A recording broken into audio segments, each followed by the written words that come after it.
Assalamualaikum warahmatullahi wabarakatuh.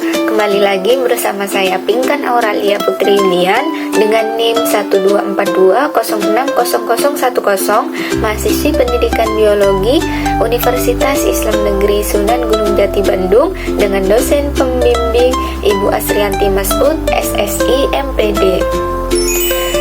Pada kesempatan kali ini saya akan menjelaskan tentang macam-macam sholat sunnah, pengertian, tata cara, jumlah rakaat, dan juga manfaat dan keutamaannya. Nah, sholat sunnah sendiri itu terbagi menjadi dua kategori. Yang pertama yaitu sholat sunnah yang mempunyai waktu yang khusus. Nah, untuk yang kedua itu ada sholat sunnah yang mempunyai sebab atau tujuan tertentu. Untuk yang pertama, mari kita bahas tentang sholat sunnah yang mempunyai waktu tertentu. Yang pertama itu ada sholat sunnah rawatib. Sholat sunnah rawatib adalah sholat sunnah yang dikerjakan sebelum dan sesudah sholat fardu. Sholat ini berfungsi sebagai penyempurna kekurangan dalam pelaksanaan sholat fardu dan termasuk sunnah muakkad yang sangat dianjurkan, terutama yang dilakukan secara konsisten oleh Rasulullah SAW. Salat sunnah rawatib sendiri terbagi menjadi dua. Ada salat sunnah rawatib yang muakkad dan ada salat sunnah rawatib yang ghairu muakkad. Nah, untuk salat rawatib muakkad itu terdiri dari salat sunnah qobliyah subuh 2 rakaat, salat sunnah qobliyah duhur 2 rakaat atau 4 rakaat, salat sunnah ba'diyah duhur 2 rakaat, salat sunnah ba'diyah maghrib 2 rakaat, dan salat sunnah ba'diyah isya 2 rakaat. Dan untuk salat rawatib yang ghairu muakkad itu ada salat sunnah qobliyah asar 4 rakaat. Untuk dalil salat rawatib tertuang di dalam hadis riwayat Muslim yang berbunyi, barang siapa yang menjaga 12 rakaat rawatib setiap hari, maka Allah akan membangunkan untuknya sebuah rumah di surga.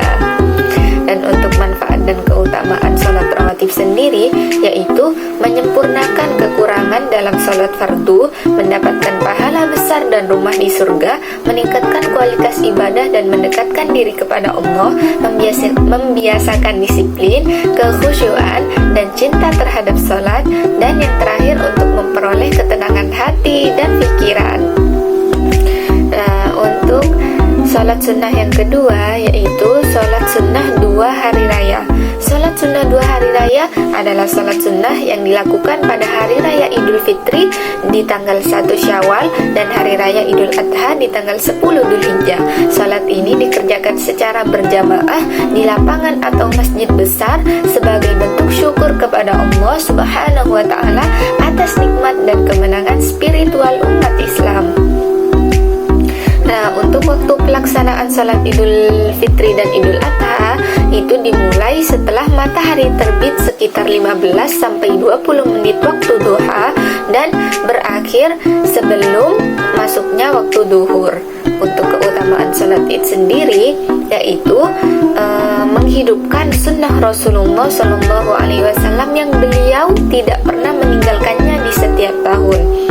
Dan untuk wujud syukur kepada Allah, menguatkan ukhuwah dan solidaritas umat Islam, dan juga momentum pengampunan dan silaturahmi. Nah, dan untuk tata cara sholat Id yaitu dilaksanakan 2 rakaat seperti sholat biasa, namun dengan tambahan takbir di rakaat pertama. Setelah takbiratul ihram itu ditambah takbir 7 kali takbir tambahan, dan untuk yang rakaat kedua ditambah takbir 5 kali takbir tambahan, dan di sela-sela takbir tersebut dengan membaca subhanallah walhamdulillah wala ilaha illallah wallahu akbar. Dan untuk sholat sunnah yang selanjutnya itu ada sholat duha. Sholat duha adalah sholat sunnah yang dikerjakan pada waktu pagi hari setelah matahari terbit hingga menjelang waktu duhur. Sholat ini sangat dianjurkan karena memiliki banyak keutamaan, terutama terkait dengan memohon rezeki dan keberkahan hidup. Dan untuk waktu pelaksanaannya dimulai sekitar 15-20 menit setelah matahari terbit sekitar pukul 7 pagi dan berakhir terakhir kurang lebih 10-15 menit sebelum masuk waktu duhur, sekitar pukul 11 hingga 11.30 tergantung lokasi yang kita tempati. Nah, untuk waktu paling utamanya sekitar pertengahan waktu duha, yaitu ketika matahari mulai meninggi sekitar pukul 8.30 hingga 9.30 pagi. Dan untuk jumlah rakaat sholat duha, minimalnya dilaksanakan 2 rakaat dan maksimal dilaksanakan hingga 12 rakaat. Dikerjakan 2 rakaat salam, 2 rakaat salam. Namun Nabi Muhammad biasanya mengerjakan 4 rakaat atau lebih. Dalil dan keutamaannya yaitu tertuang di dalam hadis riwayat Muslim yang berbunyi, di setiap pagi, setiap ruas tulang kalian harus disedekahi. 2 rakaat salat duha mencukupi itu semuanya. Dan untuk keutamaan salat duha yaitu pintu rezeki dibukakan oleh Allah, mengganti sedekah untuk seluruh tubuh menjadi sedekah bagi 360 sendi di dalam tubuh kita, penghapus dosa-dosa kecil, mendatangkan ketenangan batin mendatangkan ketenangan batin dan keteguhan hati, dan yang terakhir dapat dicintai oleh Allah dan termasuk orang-orang yang selalu kembali kepadanya. Dan untuk sholat sunnah yang selanjutnya yaitu ada sholat tahajud. Sholat tahajud adalah sholat sunnah malam yang dikerjakan setelah tidur meskipun hanya sebentar, pada waktu antara selesai sholat isya dan sebelum masuk waktu subuh. Paling utamanya dikerjakan di sepertiga malam terakhir sekitar pukul 1 hingga 3.30 dini hari. Sholat ini adalah ibadah yang sangat dianjurkan karena memiliki banyak keutamaan dan sering disebut sebagai sholatnya orang-orang soleh. Masya Allah. Untuk dalil sholat tahajud tertuang di dalam Quran surah Al-Isra ayat 79 yang memiliki arti, dan pada sebagian malam hari sholat tahajudlah kamu sebagai suatu ibadah tambahan bagimu, mudah-mudahan Tuhanmu mengangkat kamu ke tempat yang terpuji. Dan untuk tata cara sholat tahajud seperti sholat sunnah pada biasanya. Untuk keutamaan sholat tahajud sendiri yaitu yang pertama, doa dikabulkan dan dosa diampuni, karena sholat tahajud merupakan waktu yang paling mustajab untuk berdoa, mengangkat derajat di sisi Allah, mendekatkan diri kepada Allah dan membersihkan hati, mendapat cahaya di hari kiamat, dan merupakan ciri bagi orang yang bertakwa dan ahli surga. Untuk sholat sunnah yang selanjutnya yaitu ada sholat witir. Sholat witir adalah sholat sunnah ganjil yang dikerjakan di malam hari sebagai penutup dari sholat-sholat malam seperti sholat tahajud atau sholat qiyamul lail. Sholat ini sangat dicintai oleh Rasulullah dan tidak pernah beliau tinggalkan, bahkan ketika sedang bepergian. Waktu sholat tahajud ini biasa dilakukan setelah sholat isya sampai sebelum sholat subuh, dan waktu terbaiknya yaitu di sepertiga malam terakhir. Jumlah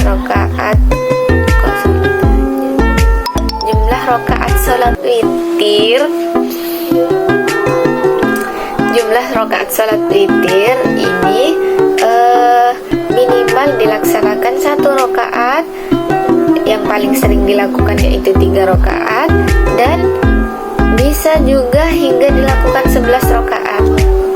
Dan untuk tata caranya yaitu biasanya dilaksanakan 2 rakaat dan dilanjut dengan sholat 1 rakaat. Keutamaan sholat witir yaitu menjadi penutup ibadah malam. Salah satu kebiasaan Rasulullah yang tidak pernah ditinggalkan, dapat mendatangkan keberkahan dan penjagaan dari Allah di malam hari dan didoakan oleh para malaikat. Masya Allah. Untuk yang selanjutnya, mari kita bahas sholat sunnah yang mempunyai sebab atau tujuan tertentu. Yang pertama yaitu ada sholat tahiyatul masjid. masjid. Salat tahiyatul masjid adalah salat sunnah 2 rakaat yang dikerjakan ketika seseorang masuk ke dalam masjid sebelum duduk sebagai bentuk penghormatan kepada rumah Allah. Nah, untuk dalil salat tahiyatul masjid tertuang di dalam hadis riwayat Bukhari dan Muslim yang berbunyi, jika salah seorang dari kalian masuk masjid, maka janganlah dia duduk sebelum sholat 2 rakaat. Dan untuk tata cara sholat tahiyatul masjid dilaksanakan sebagaimana sholat sunnah seperti biasanya. Untuk niatnya yaitu usolli sunnat tahiyatul masjid rakaataini lillahi ta'ala. Dan untuk keutamaan sholat tahiyatul masjid yaitu di sini menghidupkan sunnah Nabi Sallallahu Alaihi Wasallam, bentuk adab dan penghormatan terhadap rumah Allah, melatih kekhusyuan sebelum mengikuti sholat berjamaah dan dapat menambah pahala dan nilai ibadah dalam setiap kunjungan ke masjid. Untuk sholat sunnah yang selanjutnya yaitu ada sholat gerhana. Sholat gerhana adalah sholat sunnah muakkad yang dilakukan saat terjadi gerhana matahari kusuf atau gerhana bulan khusuf. Sholat ini dikerjakan sebagai bentuk ketundukan kepada Allah, bukan karena peristiwa alam itu sendiri, tapi sebagai peringatan atas kekuasaannya. Dan untuk dalil sholat gerhana tertuang di dalam hadis riwayat Bukhari dan Muslim yang berbunyi, sesungguhnya matahari dan bulan adalah 2 tanda dari tanda-tanda kekuasaan Allah. Keduanya tidak mengalami gerhana karena mati atau hidupnya seseorang. Maka apabila kalian melihat gerhana, dirikanlah sholat dan berdoa kepada Allah hingga terang kembali. Dan untuk tata cara sholat gerhana di sini dilakukan 2 rakaat, namun setiap rakaatnya terdiri dari 2 ruku dan 2 sujud, berbeda dari sholat sunnah seperti biasanya. Untuk waktu pelaksanaannya dilaksanakan saat gerhana sedang berlangsung, bukan sebelum atau sesudahnya. Dan untuk keutamaan dan hikmah sholat gerhana yaitu ada tanda ketundukan kepada Allah dalam menghadapi fenomena alam, menghindarkan dari anggapan musyrik, karena pada zaman dahulu gerhana dikaitkan dengan takhayul atau kematian orang penting, menghidupkan sunnah Rasulullah dan dapat menambah amal dan pahala. Sholat sunnah yang selanjutnya yaitu ada sholat sunnah hajat. Sholat hajat adalah sholat sunnah yang dikerjakan ketika seseorang memiliki hajat, keperluan, keinginan atau masalah penting dan ingin memohon pertolongan kepada Allah Subhanahu wa Ta'ala agar dikabulkan permohonannya atau diberi jalan keluar dari kesulitan.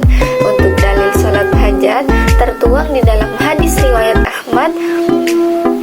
Rasulullah Shallallahu Alaihi Wasallam bersabda, barang siapa yang berwudu dan menyempurnakannya, kemudian sholat 2 rakaat dengan sempurna, maka Allah akan berikan apa yang dia minta dengan segera.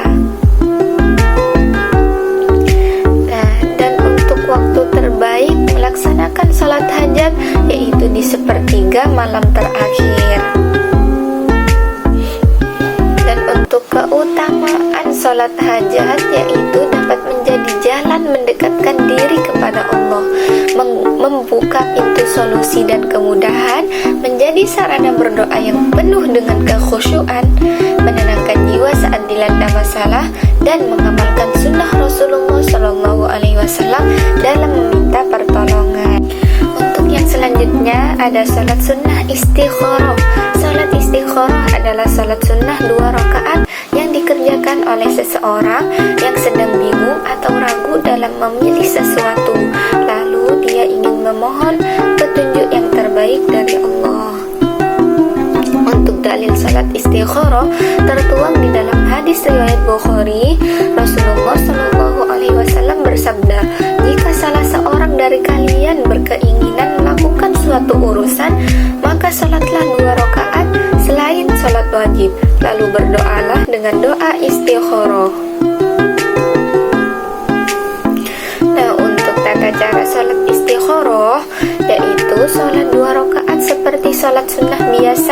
boleh dilakukan kapan saja kecuali di waktu yang dilarang.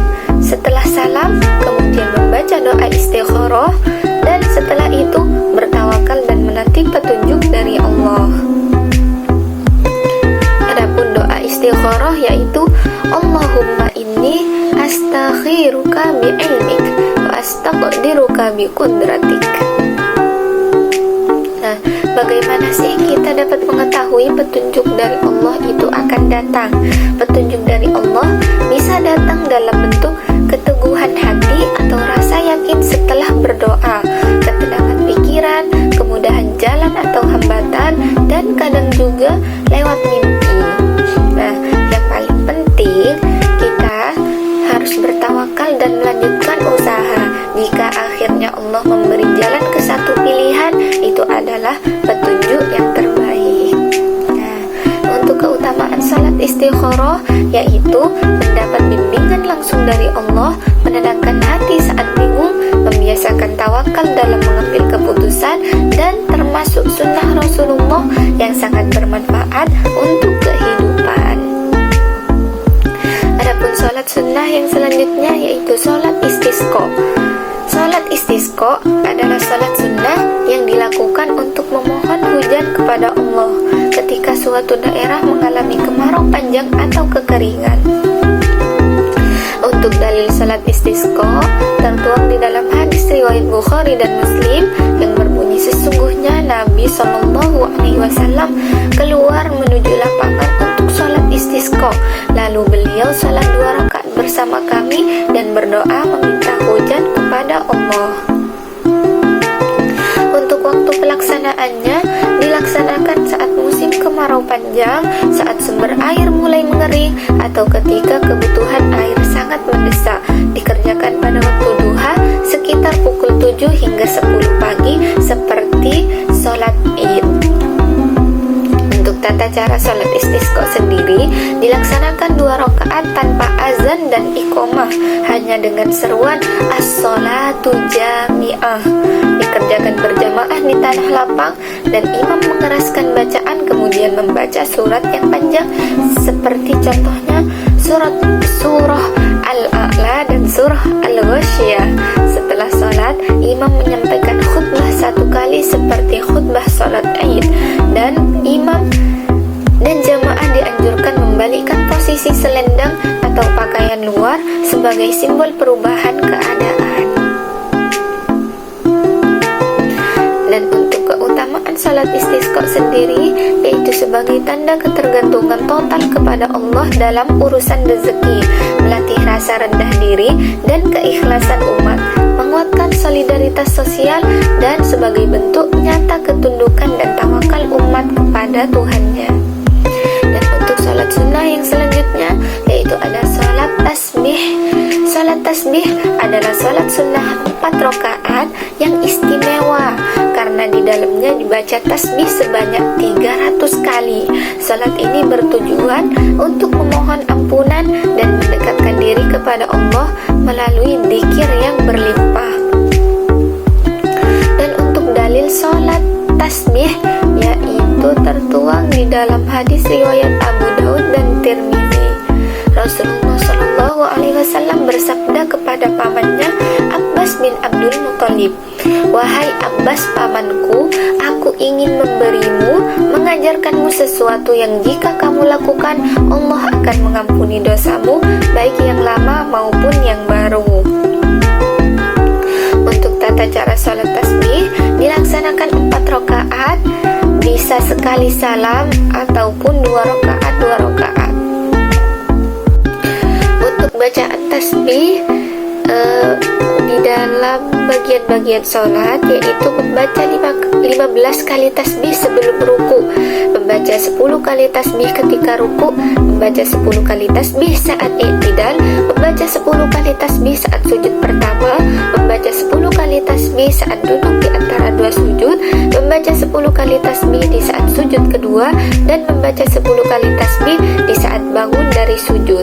Nah, untuk sholat tasbih ini tidak diwajibkan, tapi jadi sangat dianjurkan setidaknya sekali seumur hidup. Nah, dan untuk keutamaan sholat tasbih sendiri yaitu menghapus dosa-dosa lama dan baru, meningkatkan keimanan melalui zikir yang banyak, mendatangkan ketenangan dan kedekatan dengan Allah, dan merupakan salah satu sholat sunnah yang penuh dengan nilai pahala. Sekian penjelasan macam-macam sholat sunnah dari saya, kurang lebihnya mohon maaf. Wassalamualaikum warahmatullahi wabarakatuh. Dadah.